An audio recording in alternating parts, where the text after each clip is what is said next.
chance for Torquay. The captain. If he stays onside, Carlisle checks instead. He's looking for Benyon. Sells. Hello, welcome to this Gull'S Live View. We've got another special guest following up from Alex for last week. We've got Lee Mansell. Thank you for joining us. Yeah, thank you ever so much for having me. Pleasure to be on. Yeah, so we've also got Chris. Far less important for once, evening all. And we've got Tom. Good evening, guys. Let's get into it.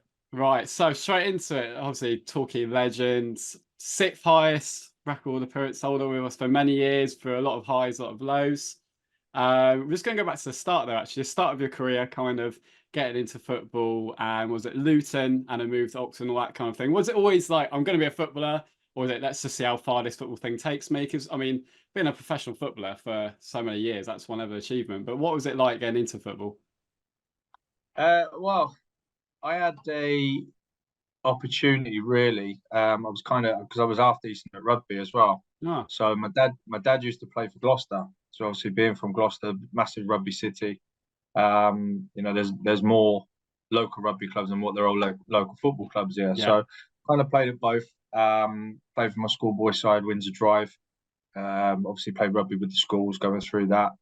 And I was playing for Gloucester primary schools when I got scouted by Luton Town. And it was a fellow who's passed away now, Stuart White, who took me up there when I was 11. Had a couple of good games. I remember my first trial game for him.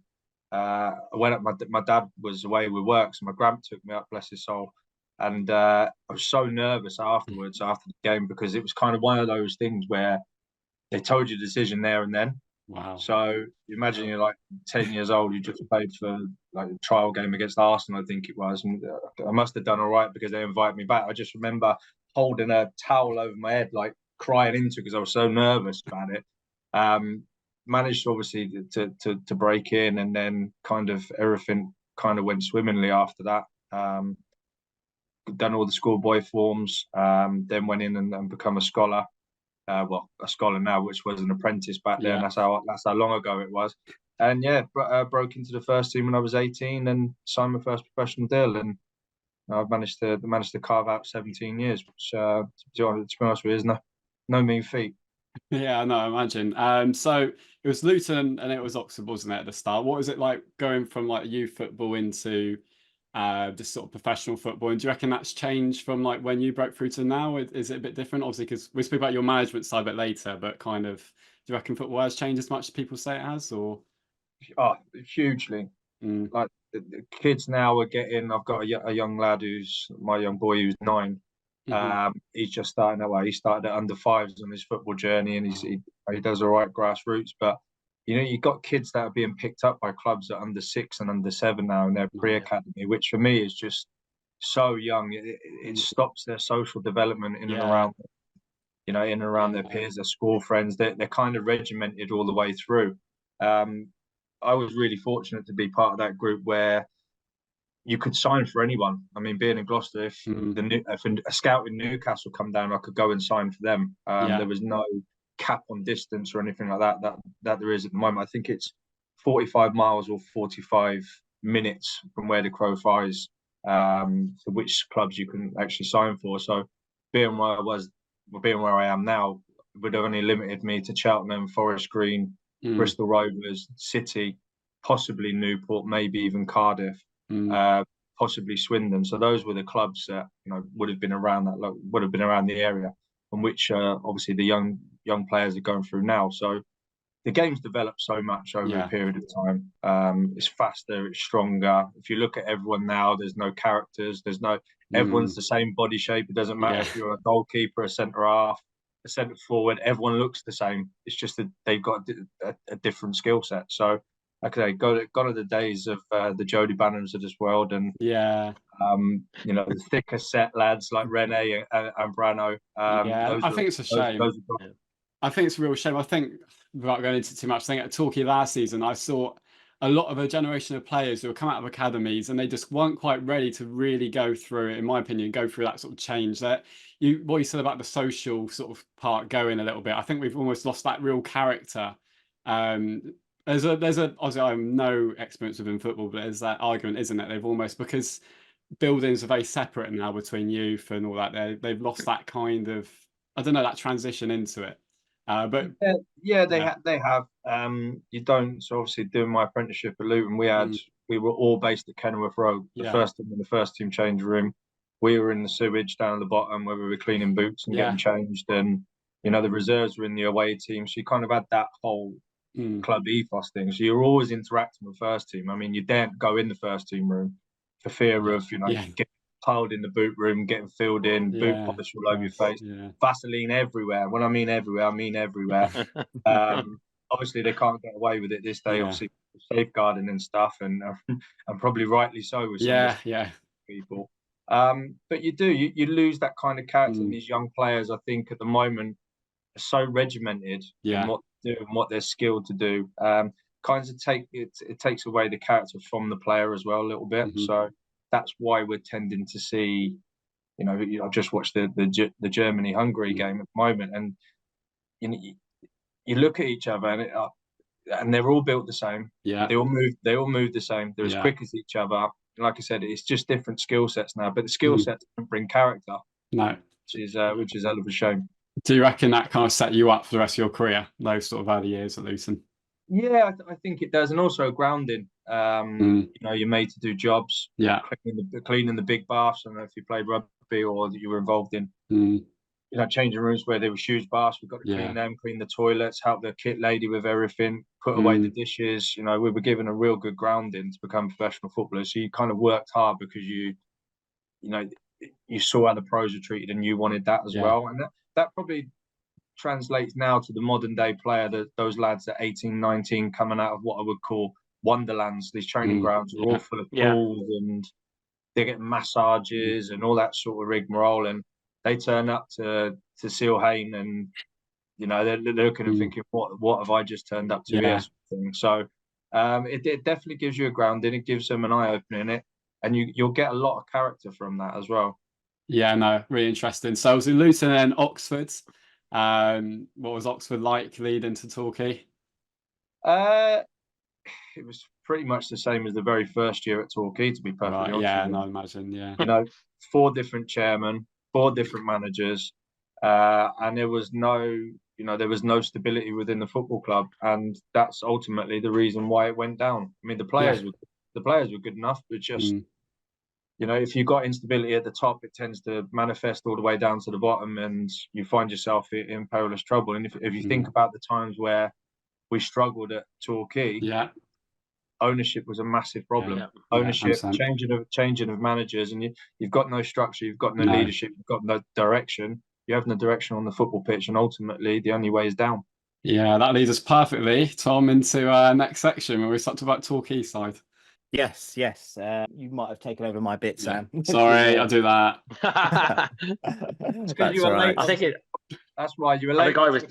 Now you're trying to make up for He's it. taking over. I'm taking over. Yeah. It's all right. Yeah, it's actually onto my bit, Swanee. So you'll have to cut that. I missed the numbers as well. Go on, Tom. You have the next couple. It's all right. Lee, before we move into the Torquay section, obviously you spent 5 years at Luton. Can you just sort of tell us, breaking into the first team, what brought the move from Luton to Oxford? Well, I broke in my debut game was against QPR in the FA Cup round 3 away at Loftus Road, and I managed to score in my debut, which was brilliant. After a minute, I got the phone call to be part of the squad the day before, come over in the gym. So we'd have, it's not like now where gyms are at the training ground. It was a separate gym. Call come over the tannoy, can you come to? So I went to reception, picked up the phone. It was Lil Facillo was the manager. Listen, you're travelling tomorrow. I was like, oh, brilliant. And Luton were going through an injury crisis at the time. And I thought, oh, best thing, I could probably, be involved on the bench. And because sometimes if you played well with the under-18s, you were then taken with the first team to do the kit, and you get used to that environment and helping alongside the kit man. But you also got to experience so many different things. So I thought, worst to worst, I'm going to be doing that. But what a good experience. And then we were sat in the change room at Loftus Road, pulled the sheet over, and looking down at the bottom to see where my name was on the bench, and I was thinking, all right, I must be doing the kit then. And then I got a nudge from Stuart Douglas next to me and goes, Mance, you're playing. And there I was in the middle, and I didn't really have much time to think about it, and then bosh straight into it. And I had a really good 20 games after that in League Two, scored a fair few goals, and then earned a pro deal. Towards the end, I was always kind of a bit part player at Luton, really. Joe Kinnear was the manager. Mick Arthur was his assistant. Then I got a lot. I didn't really play too much underneath them, even though Joe gave me a 3-year deal. It was perceived as I was just young and naive. There was no nurturing or anything like that, or individual analysis. It was kind of like you're chucked in the mix of it. That's it, basically sink or swim type of thing. So I had the barrier of the 3 years, really. So I dropped back down. I asked to drop back down to the under-18s, back with John Moore, and play some games. Then Mike Newell come in. I played some games underneath him, which was brilliant. We got promoted under Joe to go back up to League One. And then obviously the takeover had happened then. Mike Newell then comes in charge. I play for him. Then the charge to the Championship was about, and I'd only play. I think funnily enough, I'd only played once that year, and I came off the bench for Luton at Plainmoor, and I think it was like a 4-1 win or something like that. Got told by Mike I was going to get a deal for next year because I was at that right age bracket now. I was looking at 23, 24, and then I got called into the office. I was thinking, we're going to be talking about a deal, and I was handed my P45, and it was the first kind of rejection I had, since turning pro. So, like I said, it was a steep learning curve, and then I signed for Brian Talbot at Oxford initially as a right back, and then I ended up moving to centre midfield. Interesting. So you quite often, as a when you watch the videos when players sign, Torquay do, I imagine they all do it. The first question that they always ask is, how did the move come about? So how does a move come about? So when Oxford to Torquay was obviously the next move, and obviously the one that we that we were so that we watched you for so many years. How does it literally come about that actually that becomes an option, and how big a decision was it for you? Because something we hear a lot about, and quite frankly, managers make excuses for when it suits them, is it's a long way, and it's a long way for young lads to travel, and when there's families involved. Kind of how big and complex is that decision when it comes to making a decision about employment? Well, for me, are you on about the move to Torquay? So from Oxford to Torquay? Yeah. The move for me, obviously, I'd fallen out with Jim Smith. It's probably one of the only times I've ever fallen out with a manager. And he pretty much said to my agent, look, if you can get him somewhere, he can. Obviously, Oxford had just got relegated. I just picked up Player of the Year there as well. So it was once in a case of I thought I was moving on or anything like that. I was ready for the National League season or whatever, Blue Square Premier, what it was then. And then my agent rang me up and said, listen, Torquay are interested. What do you think? I was like, right, okay. And I was living in Luton at the time. So I was commuting from Luton to Oxford and back again. My wife was working in investment banking in the city. So it was kind of one of those where I said, well, look, we'll go down there. We'll have a conversation. I knew Ian Atkins anyway. I've done I played in a trial game. They were looking to take me on loan, and I played in a trial game, and ended up rupturing my groin in the reserve game for Bristol Rovers. And Ian was in charge then, so it obviously he kept eyes on me. Seeing I was probably made to transfer. And I went down and met him.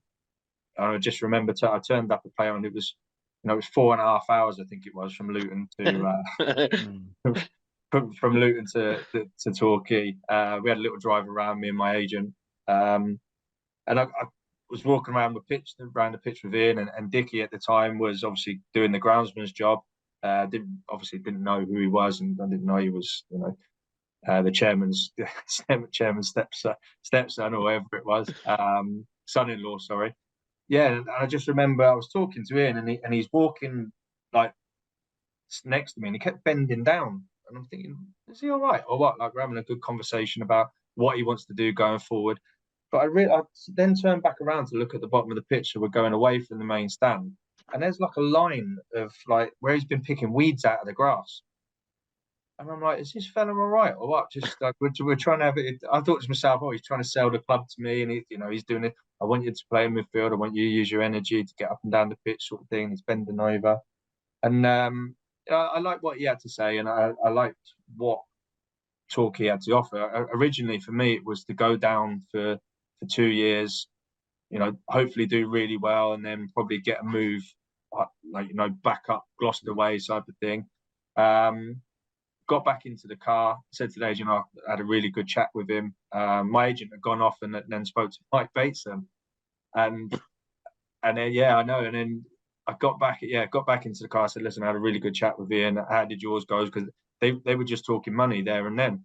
And he said, well, I got you the deal that you want, but you wouldn't believe what I've just had to do. And I went, what are you on about? And he said, I just had to talk to a puppet. So I went, what do you mean a puppet? And he said, Mike had brought out a puppet next to him, and my agent was having to talk to Mike with a puppet staring at him. So he had this hand-run puppet just looking at the agent. I was like, you are winding me up, aren't you? He said, no. He says, the weirdest thing I've ever had to do. And he said, and then when negotiations were starting, he just picked the puppet up and just put the puppet back in the corner. I was like, I don't know about this now, to be honest with you. And then it was a long drive back. And on the way, I said, listen, love, like we'd have a drive round and saw the marina, and it was just the sun was shining. It was beautiful down there. And I said to the missus, I said, look, it's lovely down there, love. I think, there's a good opportunity. It means I'm back in the Football League. Obviously, with Oxford, got relegated. And I said, I've got a good feel about it. A couple of years, we'll get some, we'll do all right, and we'll kind of cement ourselves and, move back up towards the country. And obviously we were expecting our first child as well, so it was just turning 24. And then when she was and ahhing, so I said, listen, I'll go and have a meeting. So I went and met Ian I went to my mum and dad's in Gloucester, said to Ian, because he was based in Birmingham, I said, I'll meet you at Strensham Services. And I was there 15 minutes with Ian, and he just said, listen, really want you. And after being let go from Luton to be where they were saying, yeah, we want to keep you, and then they let you go, and then Oxford, where Jim Smith's telling me that, listen, if you find something for him, we don't want him back, sort of thing. To have the manager turn around and say, we want you, you're a big part of our plans, and I was like, right, sold. Got into the car, said to the missus, listen, I know you're not going to have me happy. I didn't even consult with her really. I just said, I'm moving down to Torquay for 2 years, and and then 8 years later. It's a long 2 years. 8 years, yeah, 8, and I have to say 8 wonderful years, because we would never have envisaged moving down there when we first did how good our life was going to be down there. Right. We didn't use it as a holiday town. We used it. I always used it as a place of work, because that's what it was. But it was also a place in which we lived. And so Alyssa, my eldest, she's 17 now. She was born in Torquay Hospital. Eden, who's 14 now, she was born. So the girls are devoted. So we've got strong links. We've got strong links. We make sure we come back at least once a year. We just absolutely love it down there. Absolutely, that's fantastic. Yeah. Have they got Devon accents? My one daughter is really posh. So I don't know if you can devote a Torquayan accent being really posh, but my middle one, Gloucester's firmly taken hold of her now. So mine's coming back. My UR is coming back slowly, but still the Luton accent comes through from time to time. That's wicked. I think that's great, because we hear so much at times, and I always say, well, people can come down here and start families and kind of settle really nice. It is a unique thing, and Torquay, Plymouth, Exeter, and even down to Cornwall now as well. I get a bit fed up when, as Chris says, certain managers say, I know it's hard getting players anywhere. People say about Newcastle as well, but I think it's also very different and unique that you can attract people to come down there. And I always think that is true. I remember when Asa Hall signed for us, he said he'd been released, and I think at that time, and he was like, well, I can stay and live in Birmingham, or I can bring up my young family in Torquay. So he said the same thing, came down, had a look around and thought, well, I know what I choose. And again, 6.5 years later, he's been down here for a long time and kind of staying down here. Lee, go on, Tom. Yeah, Lee, just to speak about the first year, then obviously it was a very challenging season all round season. That's my first year supporting the club. It was great. Yeah. Obviously, as you brought up the interesting puppet with contract negotiations, but I guess obviously the club went through a change of ownership at that time, the infamous Chris Roberts era at that time as well. Can you just go through that season for us in a brief bit? Just how shambolic was the whole operation that year? Is brief possible for that season? Can I just say carnage? Yeah. Is that carnage? That'll do. We'll move on to the good times. No, Listen, I think we had, Ian had signed some really good players. Obviously, young Wardy had come in, Jamie had come in. Yeah. Personally, we just bought a house down there as well. So we moved into the Willows. Wardy come and signed. He moved just at the top of the road from us. Lee Andrews moved probably 3 or 4 doors up from me as well on Leeward Lane.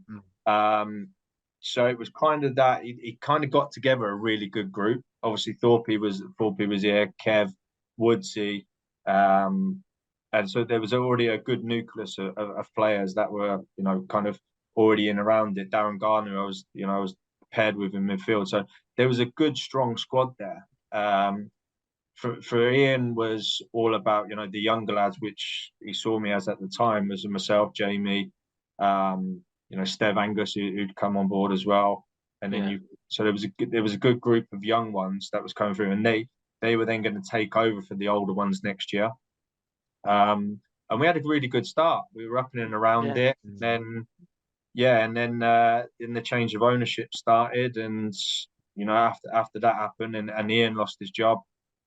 It was always a fight, always a fight. It just felt like every day there was some form of carnage that was going on. Something was being released. I mean, the Pratt had Jamie Ward wearing a T-shirt. Do you remember saying about diving and he had these crazy ideas of putting a new stadium on the seafront, and it's never happening. I come from that environment anyway at Luton, where they were on about building a new stadium on the top of the M1.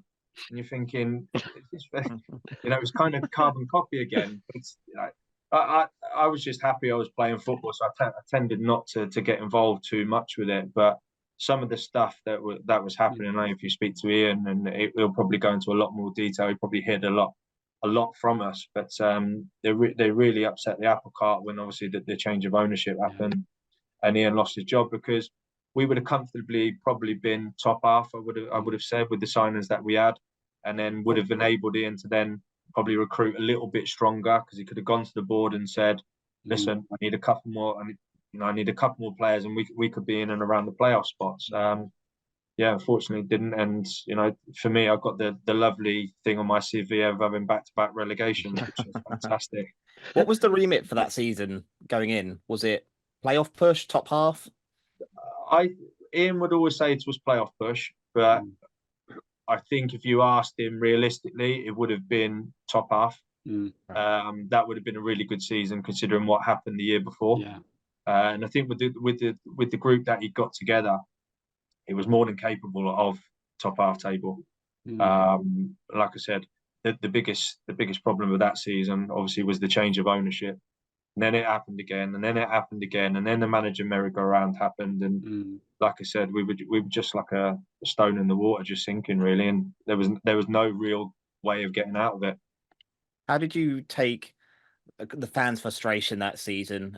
Dom, who normally joins us, the guy behind Torquay Talk and what it's become now, he just asked, how did you take the flack from the fans, or was it just kind of just do your job? Just play the game as best you can and hope for the best come the end of the season? Yeah, I was a young lad at the end of the day, and I had my own certain agenda, and I just wanted to play well. And it was I had a full first season of playing regularly, so I played 50 odd games for Oxford. And for me at the time, it was just about playing games. I just wanted to get 100 odd games, 80 odd games, 100 odd games, under my belt. And that I look at it, and probably selfishly, I was using Torquay as a springboard, and it didn't work that way. There was interest, but because after the back of that season and how it went, and obviously the new consortium come in, and I spoke to Bucks, and I'd spoken to 2 or 3 clubs, and there was a fee agreed, and it was one of those where we were ready. And then I spoke to Bucks, and I just thought, we're going to have a hell of a chance here. I need to stay here and because it just felt like there was something there with him, because he was so enthusiastic to stay and fight. And going back to your question, it is tough when you're a player, and you're trying your absolute nuts off to be the very best version of yourself week in and week out, and ultimately where the club's at, a lot of the people that paid our good earned money don't know what's happening behind the scenes. They might have a fair inkling, or one person gets a whisper, but you don't know what's happening in that changing room. You don't know the unrest it caused. You don't know what's happening behind the scenes. You don't know if you're even going to get paid. Yeah. That's where we were at. Yeah. And it did have an unsettling effect. And like, I had it in the very last year when I left it Torquay. We'll probably touch on to it later on, but I was young at the time, so I didn't get the forefront of it. The older ones, no doubt, would have 100% took a pepper in, and that's what I got to. Well, in the last season I had at Torquay, so I can only imagine what they went through. But that was a big relegation, because Torquay had been in the football league, I think, for 8 or 9 years or whatever it was. It was huge, absolutely huge. So it kind of stung a lot more, and it pretty much what Rovers went through the year that they went down as well. They never National League before. Yeah, it was a huge cultural thing. You kind of started answering it. Paul Buckle comes in. Were you aware also of like the whole Leroy Rossini 10-minute stuff, or was it just like you heard the aftermath, or what was that all like? No, I just saw it pop up on. I think it was on teletext. That's how long ago it was. Swanee won't have heard of teletext, Lee. I used to look at it. I was going to say, 302. So Sam, teletext used to be some information we used to get off the TV. Kind of like the internet, bit like that. It's like the internet, but just really badly pixelated. It was. I mean, that in itself was just surreal. And I listened to the pod you did with Alex, and then obviously he touched on it. So I don't feel as bad for Leroy now, knowing that he probably would have got paid at least 6 months of a lucrative contract. So I don't feel as bad for him, but he's definitely got he's definitely in the history books for quickest managerial appointment. So Torquay, isn't it? So Paul Buckle, obviously Alex Rosie said, went through it a lot from his point of view. As a man, never managed before, comes in. What was it like going from especially after Oxford, like that momentum? It's all about momentum in football, isn't it? Going downhill to all of a sudden, I could be a part of something. I could, as you say, I could be a part of something. Promotion on my CV, a good feeling around the club. What was that like? It was like a breath of fresh air. It almost feels a little bit like, and obviously I'm not down there now, but I can imagine what it feels like for you guys now, having the new consortium. Obviously Neil's gone as director of football. Watts's gone in as manager. It must feel very similar to what you guys are going through now. And I think sometimes, the old adage is take one step back to go 2 steps forward. And I'm hoping that's going to be the same again, because I certainly felt that we probably ended up going 3 or 4 steps forward at the Bucks and the consortium, because it wasn't just Bucks, it was Northey as well. It was Kenny Vasey, Damon Davey. He got a fantastic squad, group of staff together. The people in the board at the time, Alex especially, so friendly, so welcoming, and they just wanted to succeed. They were approachable, and they were just good. They were just great people. And I remember having a conversation with Bucks. So when things were talking about going and potentially moving on to a different club, and I sat in there, and he said, "Listen, I want you to stay, because obviously I signed a 2-year contract. I want you to stay." He outlined his plans, and to be honest with you, I just started breaking down in there. And it was the first time I'd actually met him. I just started breaking down. I think it was one of those where the sheer emotion of 2 years. First with Oxford going down, and then again with Torquay, and you just think, am I fucking cursed at the minute? I was thinking, am I meant to do this? Am I meant to be a footballer? Because it does go through. And at the time, I was probably only 100 games deep into my career, which I was looking at. I was then 24, and I'd only really played 2 real seasons. I played 50 times at Luton, 50 odd games for Oxford or whatever it was, and I had a full season at Torquay. 2 of those resulted in a relegation.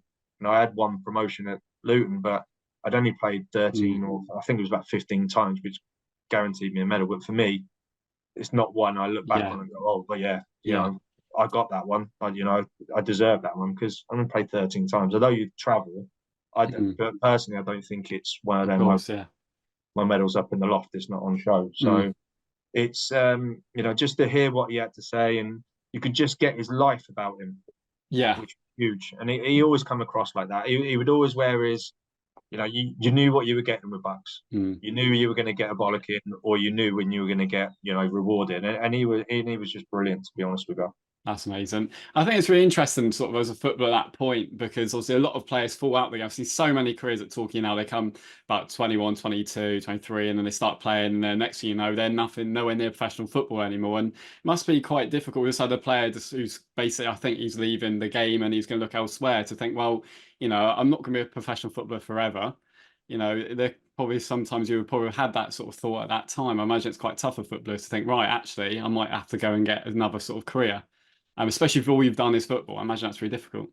Yeah, and that's a lot of stuff that we do at the moment. With obviously my role now in the PFA, so we do a lot. Interesting role that. Yeah, we do a lot of transition work with players coming out of the game, and I retired in 2017. There was no help there whatsoever when you're transitioning away from the game. It's kind of done with the game, and you've got to kind of make your own path. So there's been a real emphasis and work from the union. That's really good. After players coming through, so making sure mental health and well-being is priority, making sure they've got education stuff and things. So back then it wasn't. Back then for me it was, you're always conscious of the fact every time you're out of contract, there's a further 600 odd players that are, and there's only 92 clubs.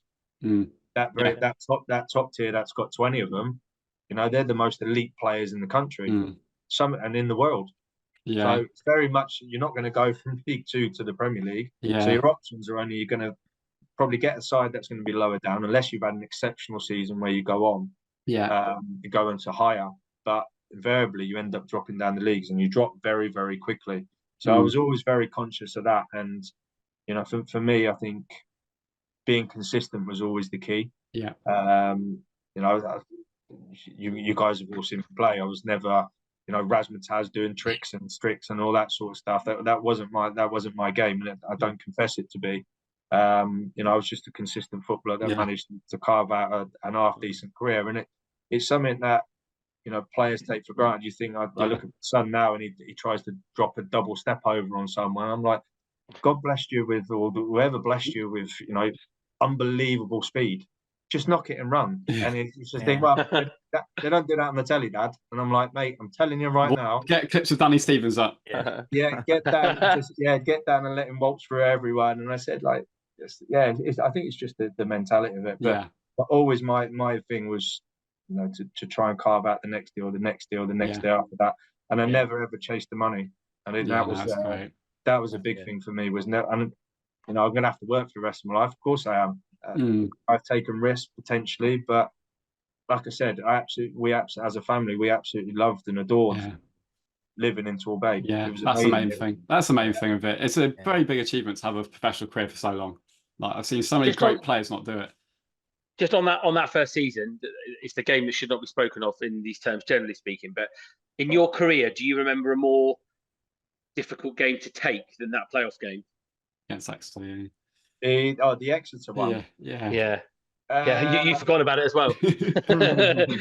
It's just in terms of, it was just incredible the way that it just unfolded. It was my 8th birthday. Horrible. Oh, whatever, Sam. Thanks for that, mate. I was 26 at the time now. I hate Rob Edwards with a passion. Yeah, absolutely. Yeah. Why didn't someone just kick him? He's just dancing. Just kick him. I tried to, but he chopped me on the line. Obviously, the game we had at St James was really good. Obviously, going 2-1 up. Yeah. The keeper's smash went into Zeb's backside and it's gone in, and that was just brilliant. And we had that season where we were neck and neck with Aldershot all the way through. We had the game on. That was, to be honest with you, Exeter hurt a lot. Yeah. Hell of a lot, and we probably had a hangover going into that second season. But the one that, excuse my language, the one that pissed me off the most was when we played Aldershot at home. Monday night.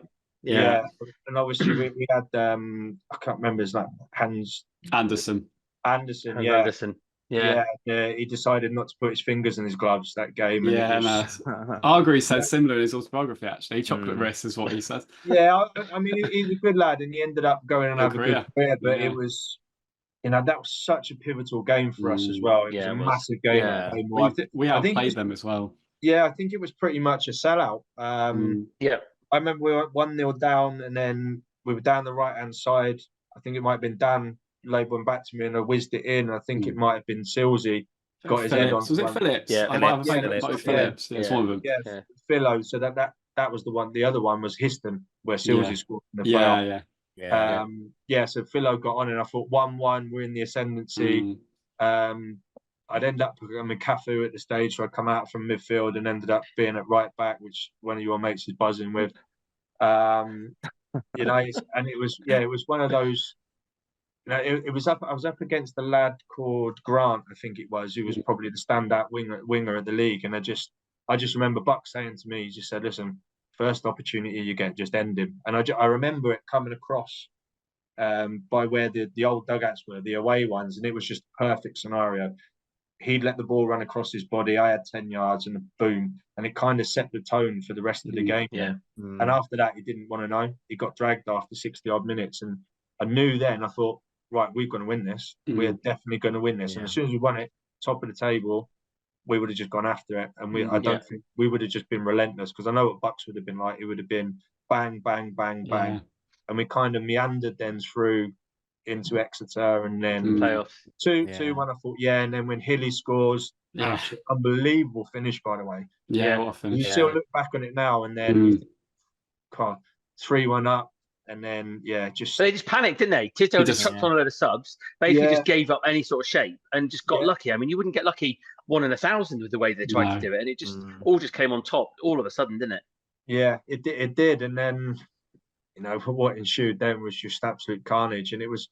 It was horrible for us as players, but probably equally as bad, if not worse, for you guys being supporters and it being against Exeter. But then, I think things happen for a reason, and then we have the season that we have the following one. So and then obviously as well, that must have been a weird game as a player. Sort of after that, to then have to play at Wembley, that must have been a bit of a weird one. Yeah, that was an absolute I hated that game from start to finish, and it was such an honour to play at Wembley. Obviously, being first time there and all, but it just felt like an anticlimax. We kind of got in the change rooms after Exeter, and we were like, "Hey, come on, we've got the trophy final to go," and against Ebbsfleet as well. Which, to be honest with you, we give them a pasting. Twice, I think it was. And that was the time when they were doing all the buyout and all that, and they end up with 35,000 there, or whatever it was, supporters, because they'd all paid a tenner each to own the club, and you could only ever see that going one way. And then, Chris McPhee of all people pops up and scores, and so it just kind of felt it was just culminating. It was just an add-on. Really, to the Exeter heartbreak, and it was like a kick in the nuts that summer. It was a really tough summer to overcome it. Couldn't really enjoy holidays because you just think to yourself, we just buggered up promotion there. But, like I said, and that probably did have the adverse effect of course, how we started. I mean, Bucks was close to losing his job, and if it wasn't for Silsey shanking a pen in the top corner against Northwich, Bucks could have gone off the back of that. Yeah, it's amazing. Really. Alex Rowe says no, doesn't he? Alex Rowe said he didn't get anywhere close. Is that hangover a real thing? Because I think it's something obviously after another game we don't talk about, Ashton Gate. Oh God! And of course, and there's no doubt that and Ace has said it since. There's no doubt that has an effect. But how easy is it to just? Oh, it's a new season. We've had a break, go again. Or is it mentally very difficult to get over something that was as significant as the end to that season? Yeah, I wouldn't say it is the same, but I would say it's as a footballer, and what I can only personally speak from it. But it felt like you had something and you got a goal, and your whole goal, and you're emotionally attached to that, and you give absolutely every sinew of your body. You're walking. If you're decent and you're worth your salt and you're a good pro, you can't walk for 2 weeks after the end of the season. No, I bed on the couch. My wife would be testament to it, because you give absolutely everything, both physically and mentally. And 6 weeks. I don't even think it was 6 weeks. I think after we played Stevenage, I think we only had like a 4-week break, and then we were back at it again in pre-season. So it kind of wasn't. We didn't have much time to obviously mentally take apart what had gone on. Obviously, nude signings, Rowie had come, Ty had come in, Muzzy had come in. You know, they were good signings for us as well, and you know, it kind of felt like a little bit of a refresh, but it also felt like the lads when we got back to pre-season, like I say, it was sort of a hangover. You know, when you're hungover and you're tired and you're knackered. That's what it felt. That's what it felt like. Yeah.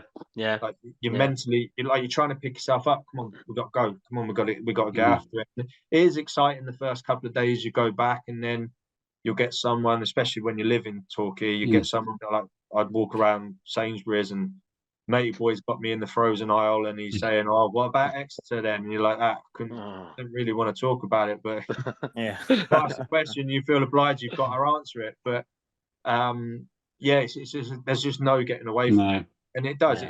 And that's why when they say the hangover, it really is that, because you're just exhausted and you can't really take it away. And it's only until you get into a good run like we did, and the Northwich one kind of jolted us a little bit, and then we just set off again.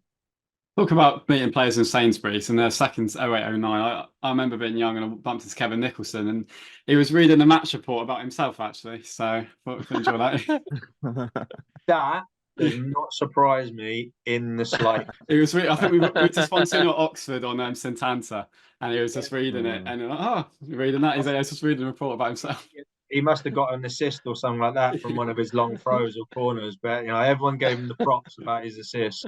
Jesus Christ, anybody could chuck a long ball into the mix. You know what I mean? Just chuck it in there with everyone that's 6'3". Band today, one of them's going to head it in the back of the net. But some guy. We talk about those sort of going to 08-09, but I remember actually Nicholson saying in an interview, he was saying about kind of how all the players are kind of like similar age, sort of having young families at the same time, and it was such a together squad. Is it? And I feel a bit like we talk about similarities. Torquay kind of doing a bit of the same now. There's quite a lot of similar stories in their careers with the players we're signing at the moment. What was it like as a player at that point? You know, having that squad, having Nicholson, having everyone like that, and sort of being a part of that squad, especially after what you've gone through the last 2 years. Yeah, well, obviously that was a change as well that second year, because obviously I think there was myself, Hilly, Woodsy, and Hawks. Yeah, we were the only 4 left over from the group that were still under contract. So it was kind of like this huge turnaround of players, very similar, because obviously Austin is the only one that's under contract at the moment, wasn't he? Yeah. Now the new influx was starting to come in, so it was very similar to that. Pre-season was a huge time. Bucks did the right thing, took us away. I think we went down to Newquay for two nights. Nice. Didn't touch a football. Went surfing. Spent 2 nights basically on the piss. Nice. And it's a good way to get to know people. You know what type of character they're like. Yeah. Because after a few beers or whatever you're drinking, your kind of real self comes out. Yeah. Because you'll get the lads that invariably will come into the changing room, and then they'll sit there for a week, and then all of a sudden they start being, you know, you start seeing a little bit more of his character pop up, and then all of a sudden 3 or 4 weeks down the line, you just think to yourself, 3 weeks ago you were quiet, now you're being a bit of a dick. So it's kind of a quick way to suss out the characters and that sort of thing. And I think his recruitment was really good, because like you said, everyone that he brought down, and let's face it, when you move to a club, a South Devon club, you have to move down there. There's no unless you're from the area, you've got to relocate. You can't be based in Bristol and then travel down, because what's that doing for your body? It's exactly, hour and 3/4 down to Torquay, whatever. It's, you know, you've got to move down. And you know, Bucks did the whole take them to the nest, show them shoulder, take the marina in the sunshine. He knew what he was doing. Down to Babacombe, having a bacon sandwich down there, and all of a sudden you bump into Helen Chamberlain. You're like, oh, this is great. You know, do you know what I mean? And he did. He recruited some good, recruited good people. Recruited, you know, New Zealand rugby team have the no dickheads logo, and that was pretty much the same as Bucks. To be honest with you, I can't remember during his tenure there was probably 3 or 4 that I thought to myself, I ain't got much time for you. But the vast majority of everyone were absolutely brilliant. You can pick up the phone to them now; it's not a problem.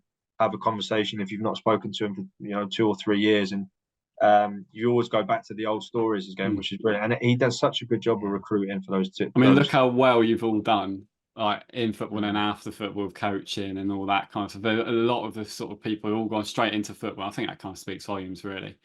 Yeah, I think that's the thing, and it also helped that everyone had to get down, everyone had to move down there. Yeah, obviously, my wife was one of the the original, what's it called, the OG of the Bucks era. She was welcome and she got on with Jen, which is Kev's wife. I mean, Kev moved 4 doors up from me. So if he ever gives it all the big one about, oh yeah, Mansell, this, he moved on my road, right? Like, he was stalking me. So let's just put that out there. But it was brilliant. Like, our kids grew up together. That's great. Yeah, to them, he's Uncle Kev and Aunt Jen. So it's always going to be the case.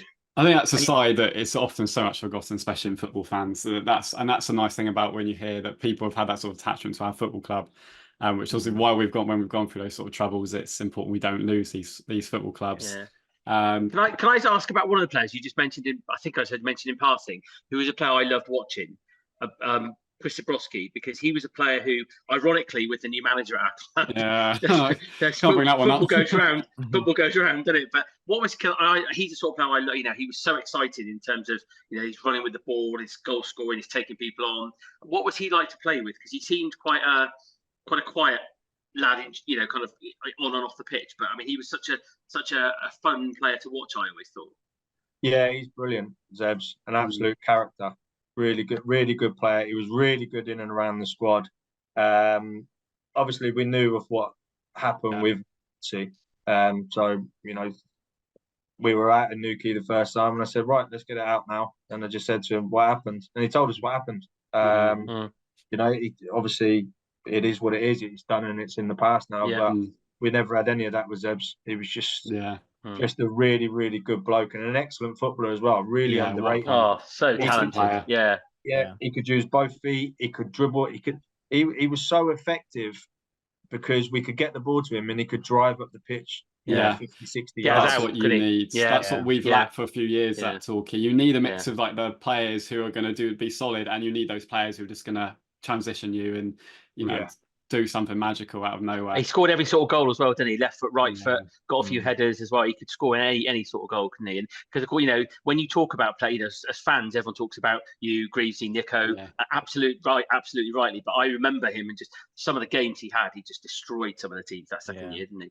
Yeah, he did. Yeah, and I mean, it's powerful. He's pacey. He was tricky. He was, like you said, he could score any type of goal, but he was also such a good lad as well. In and around the change room. Him and Elliot Benyon, Chris Robertson, Danny Stevens, such good young lads as well. Absolute carnage. The stuff that they would do, but they made you change room because they were so fun. They were so buoyant. They were so enthusiastic, and they could play as well. They were good players, really good players that probably took us to another level as well, especially when they got older. And you think about the goals that Elliot scored. Danny, when he was breaking through, I still remember that goal against Burton. When he was being on his right foot, like a beautiful finish. Elliot in the final against Cambridge, getting the lads sent off. Incredible. Elliot, he was a nasty little shit as well. Still playing. He's still playing. He's actually now in better shape now than what he was when he was playing. I actually messaged him the other day and said, "You're a disgrace, by the way." Because if he'd have been in that shape when he was like our age, or when he was playing down in Torquay, like he could have done whatever he wanted because the kid could finish. He knew where the goal was, and again, he could say he could score all different types of goals, and he was really good in the air for someone. I think he was 5'9", something like that. But he was exceptionally good in the air. Here's Hargreaves, chance for Torquay. Chris Hargreaves, the captain. If he stays onside, Carlisle checks instead. He's looking for Benyon. Sells.